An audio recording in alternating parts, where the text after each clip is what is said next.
வெல்லும் தமிழ் பெண்கள்னா எதில் வென்றார்கள் அப்படின்ற கேள்வி வருது. 1000 ரூபா மாதம் கொடுக்கறதுனால அவர்கள் வெல்லும் பெண்கள்னா 1000 ரூபா கொடுத்துட்டு கரண்ட்டு பில்லில் 3000 ரூபா ஏற்றிட்டு திருப்பி வாங்குறதுன்னா அப்போ அவங்கள என்ன சொல்கிறது? நீங்கள் வெல்லும் பெண்கள்லாம் கடுமையான கோபமாயிடுவாங்க. ஏன்னா சிலிண்டருக்கு 100 ரூபா, பால் விலை குறைப்பு, மாதந்தோறும் மின் கட்டணம் கணக்கீட்டு முறை, கல்வி கடன் ரத்து, அப்புறம் நகை 1 லட்ச ரூபா வரைக்கும் ரத்து, இந்த மாதிரி பல விஷயங்கள் இவங்க பண்ணியிருந்தா இந்த 1000 ரூபாலாம் ஒரு மேட்ரே கிடையாது. 1000 ரூபா கொடுத்துட்டு அதில் ஒரு 1000 கதை பேசுறது. சாதனை வெல்லும் பெண்கள், வேதனையில் பெண்கள்னு வச்சுக்கலாம். 1000 ரூபா கூட கொடுக்க வேணாங்க. கரண்ட் பில் ஏற்றாமல் இருந்தீங்கன்னா எங்களுக்கு 3000 ரூபா மிச்சம் இருக்கும். நீங்கள் விலைவாசி உயர்வை கட்டுப்படுத்தி வச்சுருந்தீங்கன்னா எங்களுக்கு நீங்கள் கொடுக்குற 1000 ரூபா தேவையில்லை. டிஎல் பயணத்தில் மகளிருக்கு மாதம் 888 ரூபா மிச்சமாகுதுன்னு சொல்கிறாங்க. எந்த கணக்கில் சொல்கிறீங்க? அதை 13 லட்சம் பேருக்கு 36 லட்சம் பேருக்கு வேலை கொடுத்துருக்கோம், 11 லட்சம் கோடி ரூபா வரவு கொண்டு வந்துருவான்றீங்க. நீங்கள் அன்புமணி ராமதாஸ் போட்டு வெளுன்னு வெளுத்து விட்டாரு. மொத்தமே 3 லட்சம் பேர் என்னமோ தான் வேலை வாய்ப்பு. அது ஏற்கனவே இருக்கிறது ஏடிஎம் இதில் இருந்தது போக நீங்கள் கொடுத்த வேலை வாய்ப்பு பார்த்தா 1.5 லட்சம் கூட இருக்காது. பார்லிமெண்ட்டில் போய் பல்பு வாங்கிட்டு வராங்க. இங்கே தான் அந்த உருட்டுலாம், அங்கே போய் டேட்டாஸ் தானே பேசும். திருப்பரங்குன்றம் அப்படியே தகராறு பண்ணி அனுமதிக்க மாட்டாங்க, அப்படியே வெளியே போய் சம்சா சாப்பிடலாம்னு நினச்சாங்க. ஒரு தற்காலிக சபாநாயகர், நீங்கள் எவ்வளோ பெரிய ஆள் டிஆர் பாலு, மோஸ்ட் சீனியர், நீங்கள் பேசுங்க அப்படின்ட்டாங்கள. இவருக்கு அதை எதிர்பார்க்கவே இல்லை. இவர் கண்டபடி இங்கே மேடையில் பேசுகிற மாதிரி ஜிஆர் சாமிநாதன் ஒரு ஆர்எஸ்எஸ் சங்கி, ஆர்எஸ்எஸ் அதுன்னா அவர் இருந்துச்சு, ரிஜ்ஜு இருந்துச்சு. பார்லிமெண்ட்டில் ஒரு நீதிபதியை பற்றி தப்பாக பதிவு பண்ணுறீங்க, இதுக்கு உங்கள் மேலே நடவடிக்கை வரும் அப்படின்னு சொல்லி அதெல்லாம் சபைக்குள்ள நீக்கி அவர் என்ன கேட்டார், பேசி முடிச்சிட்டிங்களா சார்? முடிச்சிட்டேன். சரி உங்கள் டிமாண்டை சொல்லுங்கன்ட்டான். டிமாண்டு நமக்கு தெரிஞ்சால் தானே, நம்ம சண்டை போடலாம் வந்துக்கிறோம், வெளியே சம்சா வேற ஆறி போயினா இருக்குது. நாளை நமது நேயர்களுக்கு வணக்கம். தமிழகத்தினுடைய தற்போதைய அரசியல் நிகழ்வு குறித்து பேசுவதற்காக மூத்த பத்திரிகையாளர் திரு முத்தலிஃப் நம்மோடு இருக்கிறார். அவரிடம் பேசலாம். வணக்கம் சார். வணக்கம் சார். வெல்லும் தமிழ் பெண்கள் வெற்றி கொண்டாட்டம் ரொம்ப பிரம்மாண்டமாக போய்கிட்டு இருக்கு. திமுக அரசுடைய சாதனையில் பலனடைஞ்ச மக்கள் ஒரு சங்கமமாக ஒன்றிணைஞ்சு தன்னார்வமாக கலந்துக்கிட்டு அந்த வெற்றியை கொண்டாடிக்கிருக்காங்க இன்றைக்கி சென்னையில். எப்படி சார் பார்க்குறீங்க? வெல்லும் தமிழ் பெண்கள்னா எதில் வென்றார்கள் அப்படின்ற கேள்வி வருது. 1000 ரூபா மாதம் கொடுக்கறதுனால அவர்கள் வெல்லும் பெண்கள்னா 1000 ரூபா கொடுத்துட்டு கரண்ட்டு பில்லில் 3000 ரூபா ஏற்றிட்டு திருப்பி வாங்குறதுன்னா அப்போ அவங்கள என்ன சொல்கிறது? இன்றைக்கி அந்த மகளிர் உரிமை தொகை கூட இருக்கிற கமல்ஹாசனை கேட்டிங்கன்னா செம்ம காண்டாவார். ஏன்னா இந்த மகளிர் உரிமை தொகைன்னு யோசித்து முதல்ல அறிவித்ததே கமல்ஹாசன் தான். தேர்தல் அறிக்கை அன்றைக்கி பாவம் அவர் நடுவில் இருந்தார், மையமாக இருந்தார். இப்போ இந்த சைடில் இருக்கார். அப்போ அவர் அறிவித்தோன்னா இவர்கள் அதை எடுத்துக்கிட்டு 1000 ரூபான்னு அறிவித்தோன்னா அவருக்கு செம்ம கோவம் பிடிச்சி திட்டுறாரு, இந்த மாதிரி காப்பி அடிக்கிறீங்களே அப்படி இப்படின்னு. அந்த இதில் தான் இவர்கள் அறிவித்தாங்க. தேர்தல் வாக்குறுதி தான் தெரியுமா உங்களுக்கு? கண்டிப்பாக 536 வாக்குறுதியில் ஒரு மிஞ்சி போனால் ஒரு 60 வாக்குறுதி நிறைவேற்றினா பெரிய விஷயம். அது கூட சாதாரண வாக்குறுதிகளாக தான் இருக்கும். கண்டிப்பாக. அப்போ நீங்கள் நிறைவேற்றாத வாக்குறுதிகள்னு எடுத்துட்டிங்கன்னா நீங்கள் வெல்லும் பெண்கள்லாம் கடுமையான கோபமாயிடுவாங்க. ஏன்னா சிலிண்டருக்கு 100 ரூபா, பால் விலை குறைப்பு, மாதந்தோறும் மின் கட்டணம் கணக்கீட்டு முறை, பெட்ரோல் டீசல் விலை குறைப்பு, டீசல் விலை குறைப்பு, பெட்ரோல் கூட குறைச்சிட்டாங்க, டீசல் விலை குறைப்பு, இது கல்வி கடன் ரத்து, அப்புறம் நகை 1 லட்ச ரூபா வரைக்கும் ரத்து, இந்த மாதிரி பல விஷயங்கள், மாணவர்களுக்கு மடிக்கணினி, இலவச மடிக்கணினி, இந்த மாதிரி பல விஷயங்கள் இவங்க பண்ணியிருந்தா இந்த 1000 ரூபாலாம் ஒரு மேட்டரே கிடையாது. அரசு ஊழியர்கள் ஆசிரியர்களாக விட்டீங்க சார். அது தனி. நான் சொல்கிறது நீங்கள் பெண்கள்னு வந்தனால நான் குடும்பம் அப்படின்னு வந்துட்டேன். அவங்க வீட்லேயும் பெண்கள் இருக்காங்கல்ல, அப்படி பார்த்தா நான் இப்படி வந்துடுறேன். இன்றைக்கி போராடிட்டு இருக்காங்களாங்க, உண்ணாவிரதம் இருந்துக்கிட்டு போலீஸ் மல்லு கட்டி தூக்கி வண்டியில் தூக்கி போட்டு. அவங்க யாருங்க? அவங்க பெண்கள் சாதாரண கீழ்நிலையில் இருக்கிற வசதி ஒன்றும் இல்லாமல் சமுதாயத்துடைய அடித்தட்டில் இருக்கிறவங்க. நீங்கள் சொல்கிறீங்களே சமூக நீதி அரசுன்னு, அந்த சமூக நீதி அரசு யாரை பாதுகாக்கிறதுக்குன்னா அடித்தட்டு மக்கள். அடித்தட்டு மக்கள்னால் பட்டியலின மக்கள், பொருளாதார ரீதியாக அடித்தட்டில் இருக்கிறவங்க இவங்க. ஆனால் நீங்கள் இன்னை வரைக்கும் ஒரு நிறுவனத்துக்கு ஆதரவாக அவர்களை ஓரங்கட்டி வச்சுருக்கீங்க. அவங்க என்ன பண்ணாங்க? 23,000 ரூபா சம்பளத்தை சம்பளம் குறைக்கிறீங்களே, குறைக்காதீங்க, எங்களுடைய சர்வீஸ் கட் பண்ணாதீங்க தானே கேட்டாங்க. வேறு என்ன கேட்டாங்க? ஆட்சியை விட்டு போங்கன்னா கேட்டாங்க. நீங்கள் அவங்க மேலே கோவப்படுறதுக்கு. இன்னொன்று, இந்த விவகாரத்தில் கடைசி வரைக்கும் யார் பஞ்சாயத்து பண்ணது? துறை அமைச்சரா? கிடையாது. சம்மந்தமே இல்லாது. இப்போ போக்குவரத்து தொழிலாளர்கள் பிரச்சனை, பால்வளத்துறை அமைச்சர் வந்து பேசினா ஒத்துக்குவாங்களா? ஆனால் பால்வளத்துறை அமைச்சர் நிருபர்களை பார்த்து கேட்குறாரு, நீங்கள் யார், உங்களுக்கு எது பஸ் ஒன்று? அந்த மாதிரி தான் அங்கே நடந்தது. இப்போ வரைக்கும் சென்னையுடைய ரெப்ரசன்டேட்டிவ் யாருன்னா துணை முதல்வர். ஆனால் சேப்பாக்கத்தில் ஜெயிச்சிருக்காரு. தமிழ்நாட்டுக்கே துணை முதல்வர் அவர். குறைந்தபட்சம் அவருக்கு இந்த ஆட்சி மேலேயோ இல்லை கலைஞருடைய பேரன் அப்படின்னு சொல்லிக்கிறாரு, நாங்கள் ரொம்ப இதுவாக இருந்து வந்தவங்க, சமூக நீதின்னு சொல்கிறாங்கன்னா, இவர் அன்றைக்கி போய் அந்த போராட்டத்தில் உக்காந்துருக்கணும். உட்காந்து என்னம்மா பிரச்சனை சொல்லுங்கள், ஏன் போராடுறீங்க அப்படின்னா, ஐயா 23,000 சம்பளம் வாங்கணும், ஒரு நிறுவனத்தை உள்ளே கொண்டு வராங்க 16,000 5,000 குறைக்கிறாங்க, நாங்கள் ஒன்றும் கேட்கல, கொடுக்குற சம்பளத்தை கொடுங்க. ரெண்டாவது, எங்களை சர்வீஸ் கட் பண்ணுறாங்க. சுத்தமாக 14 வருஷம் 15 வருஷம் ஒர்க் பண்ணால புதுசாக அங்கே சேர சொல்கிறாங்க. சார் போகாட்டி கூட தெரிஞ்சிருக்கணும் சார், உளவுத்துறை சொல்லியிருப்பாங்களே எதுக்காக போராடுறாங்க என்னன்னு சொல்லியிருப்பாங்களே சார். உளவுத்துறை மெட்ரோ ரயில் ப்ராஜெக்ட்டு ஃபெயிலியர் ஆனதுக்கு என்ன காரணம்னு சொல்லியிருப்பாங்களா? கண்டிப்பாக. ஏன் சொல்லலை? இவங்களுக்கு ஏன் கோவம் வரல? உளவுத்துறை 1-2 சொல்லியிருப்பாங்க, எவ்வளோ விஷயம் சொல்லியிருப்பாங்க. உளவுத்துறையை நீங்கள் எப்படி பயன்படுத்துகிறீங்கன்றதை பொறுத்து தானே இருக்குது. ஜெயலலிதா கிட்ட நீங்கள் தப்பாக சொன்னீங்க, இல்லை விஷயத்தை மறைச்சினால முடிஞ்சது உங்கள் கதை. உளவுத்துறை அதிகாரி சொல்லியிருக்காங்க, சார் இந்த விஷயம் நடக்க போகுதுன்னு நாங்கள் தெரிஞ்சு சொல்லாமல் விட்டாலே கண்டோம் சார், நடக்கிறது இல்லை, நடக்க போகுதுன்னு தெரிஞ்சு விட்டாலே கண்டோம், அவ்வளோ பயப்படுவோம் சார். நான் அந்த மாதிரி தான் இருந்தாங்க. அன்றைக்கி போலீஸ் அதிகாரிகள் யாரும் பேட்டி கொடுக்கக்கூடாது, எதுவும் பண்ணக்கூடாது, கரெக்டாக. இன்றைக்கி ரீல்ஸ் போட்டு சுற்றின்னு இருக்கிறாங்க. ஒரு அம்மா பார்க்குறேன், காவல்துறையில் ஒரு கான்ஸ்டபிள் லெவலில் இருக்குது, ரீல்ஸ் போட்டுக்கிட்டு அந்த போக்குவரத்து, இப்போ நம்மலாம் போயிட்டு பேட்டி எடுக்கிறத எடுத்து ரீல்ஸ் போட்டுருந்தா எப்படி இருக்கும், அந்த அம்மா போக்குவரத்தை போய் சரி பண்ணுறாங்க, அதை ரீல்ஸ் எடுத்து போட்டுட்ருக்குறாங்க. அவங்க வீட்டுக்காரர் ஒரு காவலராக இருக்கார். இப்போ இந்த அளவுக்கு போகுதுன்னா நீங்கள் யாரை கண்காணிக்கிறதுன்றது ஒன்றுமே இல்லை. ஆளுக்கு என்ன வேணால் பண்ணிக்கங்க அப்படின்றது. அதில் ஒன்று தான் நான் சொல்கிறது. இவரை ஊரில் இருக்க எல்லாரும் கூப்பிட்டு வச்சு பார்த்தாங்க, பலரும் அவங்கள நேரில் போய் பார்த்தாங்க.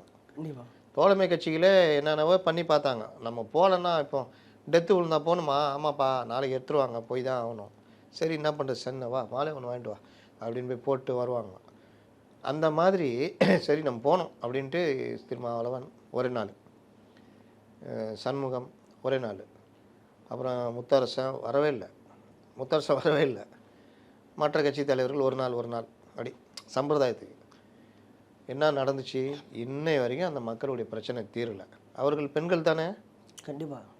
இந்த மாதிரி பெண்களை பாதிக்கிற விஷயங்கள்னு எடுத்திங்கன்னா அவ்வளோ விஷயம் இருக்குது. நீங்கள் வெல்லும் பெண்கள்னு சொல்கிறீங்க, 1000 ரூபா அவங்க கொடுத்த உடனே அவங்க வாழ்க்கையை மாறிடுமா? கரண்ட்டு பில்லு உதயமின் திட்டத்தில் இவர்கள் கையெழுத்து போட்டதுனால தான் நாங்கள் கரண்ட்டு பில்லை ஏற்றுறோன்னு 4 வருஷமாக ஏற்றிட்டு இருக்கிறாங்க. கையெழுத்து போட்டவங்க ஏற்றலை. உதயமின் இதில் கையெழுத்து போட்டவங்க 2017 21 வரைக்கும் ஒரு தடவை கூட ஏற்றலை. ஆமாம். பால் விலை வந்தோடனே 2 ரூபா குறைச்சிங்க, இன்றைக்கி 12 ரூபா ஏறி போய் கிடக்குது. தோரம்பருப்பு 200 சில்லற, இன்றைக்கி 400 ரூபா. அரிசி நீங்கள் 40 ரூபா 50 ரூபா இருந்தது, இன்றைக்கி 70 ரூபா 80 ரூபா. சாதாரண அரிசி சொல்கிறேன். கண்டிப்பாக. இந்த மாதிரி வாழ்க்கையே சூழ்நிலையே ஒரு நாளைக்கு 200 ஒரு 5 பேர் கொண்ட குடும்பம் 200 செலவாகும், 250 ரூபா ஆகும்னா இன்றைக்கி 500 இருந்தனா அது. அப்போ நீங்கள் கொடுக்குற 1000 ரூபா நீங்களே புறவழியில் வாங்கிடுறீங்க, 2 நாள் சாப்பாடு செலவு, அவ்வளோதான். இதில் என்ன சாதனை இருக்குது? இல்லை ஞாயிற்றுக்கிழமை தான் இன்னும் கூட செலவாகும். ஆமாம், அதெல்லாம் நீங்கள் நினச்சே பார்க்க முடியாது. ஒரு கிலோ, ஒரு 5 பேர் கொண்ட வீட்டில் 1 கிலோ கறி எடுக்கணும்னா இன்றைக்கி 1 கிலோ கறி எவ்வளோ? 1000 ரூபா 1300 மீன் வாங்கினா மீன் அந்த விலை. எது நீங்கள் நினச்சி பார்க்கவே முடியாது. இதில் 1000 ரூபா கொடுத்துட்டு அதில் ஒரு 1000 கதை பேசுறது. சாதனை வெல்லும் பெண்கள், வேதனையில் பெண்கள்னு வச்சுக்கலாம். ஏன்னா நீங்கள் 1000 ரூபா கூட கொடுக்க வேணாங்க, கரண்ட் பில் ஏற்றாமல் இருந்தீங்கன்னா எங்களுக்கு 3000 ரூபா மிச்சம் இருக்கும். கரெக்டாக? நீங்கள் விலைவாசி உயர்வை கட்டுப்படுத்தி வச்சுருந்தீங்கன்னா எங்களுக்கு நீங்கள் கொடுக்குற 1000 ரூபா தேவையில்லை. இதெல்லாம் மத்திய அரசு பண்ணுறது தானே சார், இதெல்லாம் மத்திய அரசு பண்ணுறது தானே சார், மாநில அரசு எங்கே சார் பண்ணுது? எது தோரம்பருப்பு மளிகை பொருட்கள் விலை வந்து மத்திய அரசு கையில் இருக்கா? அப்படி தானே சார் சொல்கிறாங்க. அது எப்படி சொல்ல முடியும்? எல்லா மத்திய அரசுன்னு கை காமிச்சிங்கன்னா எப்படி அது? இந்த மாதிரி மளிகை அரிசி இதெல்லாம் கட்டுக்குள்ளே வச்சுருக்க வேண்டிய பொறுப்பு மாநில அரசுக்கு உண்டு. எனக்கு என்னன்னு விடுறது? பால் விலை, கரண்ட்டு பில்லு, வீட்டு வரி, சொத்து வரி. வீட்டு வரி உயர்த்தினா, சொத்து வரி உயர்த்தினா ஹவுஸ் ஓனர் என்ன பண்ணுவாங்க? வாடகை இருக்க வேண்டியது. வாடகை ஆனால் அவங்க கட்டி அவங்க தள்ள தான் கட்டுவாங்க. ஆமாம். கரண்ட்டு பில்லை ஏற்றுனீங்கன்னா சும்மாவே இருக்கிற போன கரண்ட்டு பில்லுக்கு 7 ரூபா நம்ம கொடுக்க வேண்டியிருக்கும் ஹவுஸ் ஓனருக்கு, ஒரு யூனிட்டுக்கு 7 ரூபா 8 ரூபா. கண்டிப்பாக. நீங்கள் 3 தடவை கரண்ட்டு பில் ஏற்றுனா கரண்ட்டு பில்லே 10 ரூபா 12 ரூபான்னு வாங்குறாங்க ஹவுஸ் ஓனர்னா நீங்கள் என்ன பண்ண முடியும்? இல்லை இருந்து காலி பண்ணிட்டு போங்கன்னு வாங்க. கண்டிப்பாக. அப்போது வாடகையை விட கரண்ட் பில் அதிகங்க. முன்ன வந்து ஒரு 8000 ரூபா வாடகையில் இருக்குன்னா ஒரு 2000 ரூபா கரண்ட் பில் வரும். அது கூட எப்படி இந்த 7 ரூபா 8 ரூபா கணக்கில். இப்போ 8000 ரூபா வாடகை இருந்தீங்கன்னா 9000 ரூபா கரண்ட் பில் வருது. ஜனங்க யாரை போய் சொல்கிறது? சரி, கஷ்டப்பட்டு ரோட்டில் வர்றோம், எங்கேயாவது வேலைக்காவது போவோம்னா ரோடு ஃபுல்லாக பள்ளம் மேடு, வண்டியை போட்டு எடுத்து இன்றைக்கி அதுவுடைய பராமரிப்பே பார்த்தீங்கன்னா இன்றைக்கி நீங்கள் ஒரு ஒரு இது நீங்கள் போயிட்டு வர்றது உத்தரவாதம் இல்லைன்ற மாதிரி இருக்குது. சார், விடியல் பயணத்தில் மகளிருக்கு மாதம் 888 ரூபா மிச்சமாகுதுன்னு சொல்கிறாங்க சார். எந்த கணக்கில் சொல்கிறீங்க? அரசு சொல்கிறாங்க. அதான் எந்த கணக்கில் சொல்கிறீங்க? அதான் 13 லட்சம் பேருக்கு 36 லட்சம் பேருக்கு வேலை கொடுத்துருக்கோம், 11.5 லட்சம் கோடி ரூபா வரவு கொண்டு வந்துருக்கோன்றீங்க. நீங்கள் அன்புமணி ராமதாஸ் போட்டு வெளுன்னு வெளுத்து விட்டார். சும்மா இருக்க மாட்டேங்கிறாருங்க அவர். இந்த விஜய் மாதிரி அரசியல் பண்ணிட்டு போக வேண்டியதானே? தேவையில்லாமல் ரிசர்வ் பேங்க் போட்ட அந்த கணக்கீடு எடுத்து என்ன ராசா நீ சொன்ன போய் ரிசர்வ் பேங்க் போட்டு வெளுத்து விட்டாங்களே. மொத்தமே 3 லட்சம் பேர் என்னமோ தான் வேலை வாய்ப்பு. அது ஏற்கனவே இருக்கிறது ஏடிஎம் இதில் இருந்தது போக நீங்கள் கொடுத்த வேலை வாய்ப்பு பார்த்தா 1.5 லட்சம் கூட இருக்காது. நீங்கள் சொல்கிறீங்க 36 லட்சம் பேர்னு. என்னங்க கதை சொல்கிறீங்கன்னு போட்டு வெளுன்னு வெளுக்கிறாரு. அப்போது இவர்கள் கணக்கீடுலாம் நீங்கள் அவங்க என்ன சொல்கிறாங்க, முன்னையாவது 4 பஸ் வரும், நாங்கள் நேரத்துக்கு போயிட்டு காசு கொடுத்து தொழிலை பார்த்துட்டு வருவோம். இன்றைக்கி பஸ்ஸு வராதனால ஆட்டோவை பிடிக்க வேண்டியதாகுது, அதை பிடிக்க வேண்டியதாகுது. ரெண்டாவது அவன் என்ன பண்ணுறான், நம்மளை அவ்வளோ மரியாதை குறைவாக நடத்துகிறாங்க இந்த கண்டக்டருங்களாம். மூணாவது நிற்க மாட்டேங்கிறாங்க. அமைச்சரே மரியாதை அது அவங்க டிஎன்ஏல உள்ளது, அதை நீங்கள் மாற்ற முடியாது. இப்படின்னு வாங்க இப்படின்னு வாங்க, ஓசி பஸ்ஸுன்னு வாங்க, நல்லா பலன்னு இருக்கீங்களே மேக்கப் போட்டுக்கின்னு. இவங்க கொடுக்குற 1000 ரூபாவில் அப்படியே ஃபேஷியல்லாம் பண்ணி மேக்கப் பண்ணி வராங்களாம் சார். கதிர் ஆனந்த் கண்டுபிடிச்சி சொல்கிறார். ஃபேஷியலுக்கு எவ்வளோ காசு ஆகுது? 3500 ரூபா. முதல்ல சாப்பாட்டுக்கு வழி இல்லாதவங்க ஃபேஷியலாக பண்ணுவாங்க. ஒரு பலன்னுங்கிறாங்களாம். அடுத்து என்ன சொல்கிறாரு ஒருத்தர், 1000 ரூபா கொடுக்குறாங்கல்ல, நல்லா ரீசார்ஜ் பண்ணி பேசுங்க. அப்போ உங்கள் புத்திலாம் எதில் இருக்குது? இப்போ நம்ம படிக்கிற பெண்கள்னால் ரீசார்ஜ் பண்ணி கண்டவன்ட்ட பேசுவாங்க, அதுக்கு தான் அந்த 1000 ரூபான்னு. அது ஏன் அவங்க படிப்புக்கு என்ன சொல்லணும்? நீ வயசான ஆள் தானே, கொஞ்சமாவது அந்த ஒரு இது வேணாம். ஏம்மா 1000 ரூபா வந்துக்குதுமா, நல்லா பயன்படுத்துங்க, தேவையான இது புத்தகங்கள் வாங்குறதுன்னா அப்பாவெல்லாம் தொல்லை பண்ணாதீங்கம்மா, அந்த 1000 ரூபா சேர்த்து வச்சு, இந்த மாதம் 1000 ரூபாய்க்கு பொருள் தான் வாங்கலையா, சேர்த்து வச்சு அடுத்த மாதம் வேறு ஏதாவது பொருள் வாங்கினா வாங்க, இந்த மாதிரி பண்ணுங்க. பேசுங்க, ரீசார்ஜ் பண்ணி பேசுங்க. ஓசி பஸ் முகம் பளபளப்பாக இருக்குது, இப்படிலாம் பேசுனீங்கன்னா இது வந்து இவங்க டிஎன்ஏல இருக்கிறது. அதை விட்டுருங்க. நான் பொதுவாக சொல்கிறது, பெண்களுக்கு நீங்கள் பஸ்ஸில் ஏறணுன்னா டிக்கெட்டு கொடுன்றான். ஏம்பா இலவச பேருந்து தானே, அது உனக்கு நீ கொண்டு வந்தில்ல கூட, அது கொடு. இதுக்கு ஒரு சண்டை. இந்த மாதிரி இன்னொன்று, பஸ்ஸு போக்குவரத்து கழகம் இன்றைக்கி என்ன லட்சத்தில் இருக்குதுன்னு நீங்கள் போக்குவரத்து கழகம், மின்சாரம், முக்கியமான ஒரு 4-5 துறைகள் இருக்குது. இது சுகாதாரத்துறை, பொதுப்பணித்துறை, இதெல்லாம் பார்த்தீங்கன்னா சீனியர்கள் கையில் கொடுப்பாங்க. இங்கே யார் போக்குவரத்து? நீங்கள் செந்தில் பாலாஜி ஒரு காலத்தில் இருந்தப்போ கூட போக்குவரத்து அமைச்சராக டிஎம்கேல ஏடிஎம்கேல கூட இந்த இதெல்லாம் அந்த ஆள் தான் கொண்டு வந்தார், அவர் தான் கொண்டு வந்தார். எது இந்த பண்டிகை காலங்களில் போய் சோதனை போடுறது, பஸ்ஸுங்க சர்வீஸ் கரெக்டாக இருக்கிறது, இது எல்லாம் பண்ணார். ஆய்வு பண்ணுவார் டக்கு டக்குன்னு போய். விஜயபாஸ்கரும் பண்ணார் அந்த ஆய்வு பண்ணுறது. இது மக்களுக்கு தொல்லை. இந்த கவர்மெண்ட் வந்து எதையுமே கண்டுக்கிறது இல்லை. இப்போ வரைக்கும் ஜனங்க ரோட்டில் நின்றுக்கிட்டு பெரிய இது பேட்டி கொடுத்துக்கிட்டு சண்டை போட்டுக்கலாம் பார்க்கறதுக்கு பேர் கொண்டு வச்சுட்டாங்க. அப்போது இந்த மாதிரி விவகாரங்கள்லாம் இவர்கள் இது வரைக்குமே எதுவுமே சரி பண்ணி, யாரும் சீனியர் ஜூனியர், சுகாதாரத்துறைக்கே சம்மந்தம் இல்லாத ஒருத்தர் கொண்டு போய் சுகாதாரத்துறைக்கு போட்டு அவர் ஒரு கேமரா கூப்பிட்டு போவார், சும்மா ஒரு சீனை போட்டு வந்துடுவார். பாதி நேரம் மராத்தான் ஓடுறதுக்கு அவர் நேரம் சரியாக இருக்கும். சுகாதாரத்துறை இப்போ விஜயபாஸ்கர் இருந்தார், டாக்டரு, அவரை போய் யாராவது ஏமாற்ற முடியுமா? அப்போ நம்ம அவர் பீரியட்லேயே விமர்சனம் வச்சோம். அவர் எவ்வளோ தேவையில்லைன்ற மாதிரி இப்போ கொரோனாவை அவங்க சமாளித்த விதம்லாம் வேறு லெவல், நல்லா கரெக்டாக இருக்குது. நீங்கள் உங்கள் காலத்தில் கொரோனா வராதுக்கு இயற்கைக்கு நன்றி சொல்லணும். இல்லாட்டி என்ன ஆயிருக்குமோ தெரியாது. கொரோனாவுடைய முடிவில் தான் நீங்கள் ஆட்சிக்கு வந்துட்டு நாங்கள் வந்து கொரோனாவில் அப்படி பண்ணணும். தடுப்பூசி காலத்தில் தடுப்பூசிக்கு நீங்கள் பண்ணீங்க, அது அதிமுக விட்டதுடைய தொடர்ச்சி. வேக்சின் மட்டும். ஆனால் இவங்க அதை ஒரு பெருமை பேசிக்கிட்டு இதுங்க 2 அலைகளை சந்தித்தாங்க அவங்க. இது போக இயற்கை பேரிடர், அவங்களுக்காக பீரியட்லேயும் மத்திய அரசு கை கொடுக்கலையே. இந்த மாதிரி புலம்பலையே. அவங்க என்ன பண்ணணுமோ அதை பண்ணிட்டு போயிருந்தாங்க. அதனால் இன்றைக்கி வெல்லும் பெண்கள் இந்த பேர் வைக்கிறதுலாம் பார்த்துட்டிங்களா, எஸ்ஐஆரை எதிர்ப்போம். ஐயோயோ எஸ்ஐஆர் பார்த்தாலே பயமாகுது படிவத்தை அப்படி இப்படின்னு வீடியோ போடுறது. ஆனால் கீழே என்ன சொல்கிறது, என் வாக்குச்சாவடி வெற்றி சாவடி, பேர் வச்சே சோறு வச்சா சோறு வச்சியா. அப்போ வெற்றி சாவடி நீங்கள் எல்லாம் யாரும் விட்டுறாதீங்க, வாக்காளர்களை போய் இது பண்ணுங்கள். இதை தானே தேர்தல் ஆணையம் சொல்லுது. அதை பண்ணிக்கிட்டே பார்லிமெண்ட்லேயும் கோர்ட்லேயும் போயிட்டு எஸ்ஐஆர் 100% முடிச்சிட்டாங்களா? 100% முடிச்சிட்டாங்க. அது நீட்டிச்சுட்டே போகிறாங்க சார். அது வந்து ஒரு 3 நாள் நீட்டிக்கிறது வந்து இந்த இவங்க இருக்காங்கல்ல, பிஎல்ஓஸ், அப்புறம் கட்சிக்காரங்களாம் இருக்காங்கல்ல, அவங்களுக்கு இதை கொடுப்பாங்க.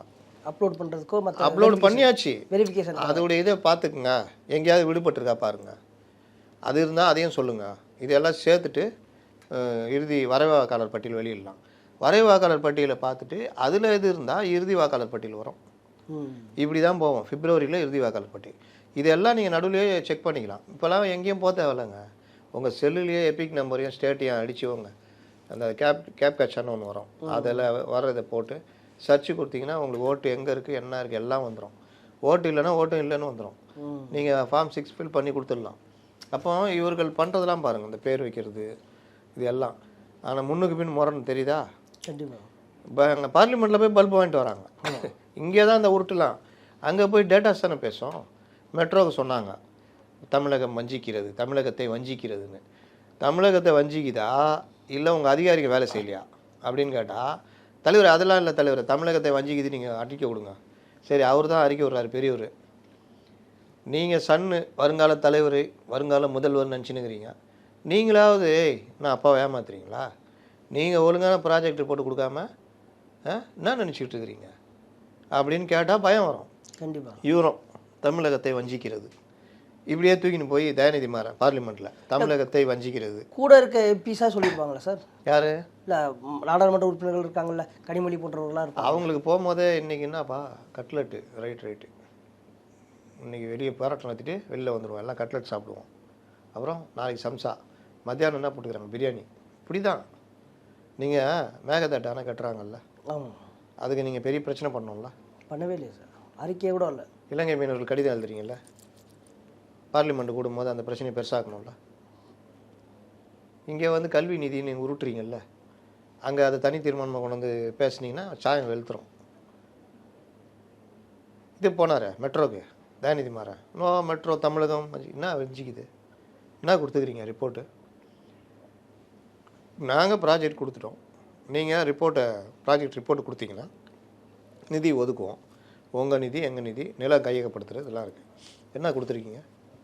நீங்கள் தப்பாக கொடுத்துட்டு நாங்கள் நீங்கள் என்னென்ன தப்பாக கொடுத்துருக்கீங்க ரிப்ளை கொடுத்துருக்கோம், ஸ்டடி ஒழுங்காக அதெல்லாம் சரி பண்ணிட்டு வான்னு சொல்லியிருக்கோம். அதில் அரசியல் பண்ணுறீங்க. இப்போ சொல்லுங்கள் தப்பு யாருது அப்படின்னோன்னா கம்முன்னு வராங்க. திருப்பரங்குன்றம் அப்படியே தகராறு பண்ணி அனுமதிக்க மாட்டாங்க, அப்படியே வெளியே போய் சம்சா சாப்பிட்லான்னு நினச்சாங்க. அப்படி இப்படின்னு அவர் பார்த்தாரு, ஒரு தற்காலிக சபாநாயகர், நீங்கள் எவ்வளோ பெரிய ஆளு டிஆர் பாலு, மோஸ்ட் சீனியர், நீங்கள் பேசுங்க அப்படின்ட்டாப்புல. இவருக்கு அதை எதிர்பார்க்கவே இல்லை. இவர் என்னடா நம்ம எதாவது சண்டை போடுவோம், பேச விட மாட்டாங்க, இதை வச்சே சபையை கலைக்க வைக்கலான்னு பார்த்தா பேச சொல்லிட்டாரு. அப்படின்னோடனே பேசு, கண்டபடி இங்கே மேடையில் பேசுகிற மாதிரி. ஜிஆர் சாமிநாதன் ஒரு ஆர்எஸ்எஸ் சங்கி, ஆர்எஸ்எஸ் அதுன்னொன்னா அவர் இருந்துச்சு, ரிஜ்யூ இருந்துச்சு, பார்லிமெண்ட்டில் ஒரு நீதிபதியை பற்றி தப்பாக பதிவு பண்ணுறீங்க, இதுக்கு உங்கள் மேலே நடவடிக்கை வரும் அப்படின்னு சொல்லி அதெல்லாம் சபை குறிப்பில் நீக்கிடணும். ஒரு பார்லிமெண்ட்டில் என்ன பேசணும்னு கூட நீண்ட கால ஒரு அனுபவம் வாய்ந்தவர் எதை பார்லிமெண்ட்டில் பதிவு பண்ணணும்னு கூட தெரியாமல் பதிவு பண்ணுறாரு. கண்டிப்பாக. இப்போ அவர் ரிவ்யூ கேட்டார், ஆமாயா நான் பதிவு பண்ண தான் செய்வேன், அது கரெக்டு தான் சொல்ல வேண்டியதானே. அப்புறம் உக்காந்துட்டீங்க. அவர் என்ன கேட்டார், பேசி முடிச்சிட்டிங்களா சார்? முடிச்சிட்டேன். சரி உங்கள் டிமாண்டை சொல்லுங்கன்ட்டாப்புல. டிமாண்டு நமக்கு தெரிஞ்சால் தானே, நம்ம சண்டை போடலாம் வந்துக்கிறோம், வெளியே சம்சா வேறு ஆறி போயினாக்குது. அதுக்கப்புறம் இல்லைங்க அப்படி இப்படின்னு சொல்லி ஒரு மாதிரி சமாளித்து முடித்தாங்க. இதுதான் நிலமை. இவங்களை பேச விட்டா எஸ்ஐஆர் நேற்று ஒரு தெலுங்கு தேசம் எம்பி ஒரு பையன், சின்ன பையன், அவன் வச்சு செஞ்சு விட்டான். இவ்வளோ தான். இவர்கள் வாட்ஸ்அப் தலைவர்கள். வாட்ஸ்அப்பில் வர தகவலை பார்க்குறது, இங்கே உருட்டுற மாதிரியே அங்கே போய் உருட்டுறது. அவர் திருமாவளவன். இதில் கேட்கப்பட்ட ஆவணங்கள் எல்லாமே குடியுரிமைக்கான ஆவணங்கள். என்ன ஆதார் கேட்டால் குடியுரிமைக்கான ஆவணம். குடியுரிமையை எப்படி பறிப்பாங்க? அந்த அடிப்படை வேணாம். கேவலம். உண்மையிலே சொல்கிறேன், தமிழ்நாட்டு எம்பினா கேவலமாக பார்க்குறாங்க. இவர் இது வேறு, இவர் திருப்பரங்குன்றம் பேசும்போது அமித்ஷா கோர்ட்டு ஒரு ஆர்டர் போட்டுக்குது, அதை மதிக்கணுமா வேணாமா அப்படின்னு கேட்குறாரு. பதில் சொல்லணும்ல. கண்டிப்பாக. திரும்பி போகிறாங்க, வெளிநடப்பு மாதிரி ஓடுறாங்க. ஏங்க எதுங்க போகிறீங்க, நில்லுங்க பேசுங்கன்றாரு. திரும்பி போயிட்டாங்க. இவரில் மடங்குனா மொழி பற்றி ஒரு தடவை அதே பற்றி தான் தேஜஸ்வி இது கேள்வி கேட்குறாரு, பேசவே முடியல. ஹிந்தி யார் திணிச்சான்னு கேட்டார் அவர். ஹிந்தி யார் திணிச்சா? இன்னும் ஹிந்தி திணிக்கிறான், ஹிந்திக்காக உயிரை விட்டோம் அதை ஒன்றுறீங்களே. யாருக்காக போராடினீங்க, யார் திணிச்சா சொல்லுங்கள். யாரை சொல்ல முடியும்? பக்கத்தில் இருக்கிற காங்கிரஸ் தானே சொல்லணும். நாங்கள் திணிக்கிறோமா? நாங்கள் என்ன சொல்கிறோம், 3வது மொழியாக ஏதாவது ஒரு மொழி கற்றுக்கொன்றோம். இது எப்படி திணிப்பாகும்? இது எங்கே ஹிந்தி வருது? இங்கே சின்ன பையன் தேஜஸ்வி சூர்யான்னு, கர்நாடகா எம்பி, பதிலை சொல்ல முடியல. திரும்பி போகிறாங்க. ஏங்க போகிறீங்க, நில்லுங்க. என்ன பதில் சொல்ல முடியும்? இப்படி தான் பார்லிமெண்ட்டில் பல்பு வாங்குறதே உங்கள் பொழப்பாக போச்சு.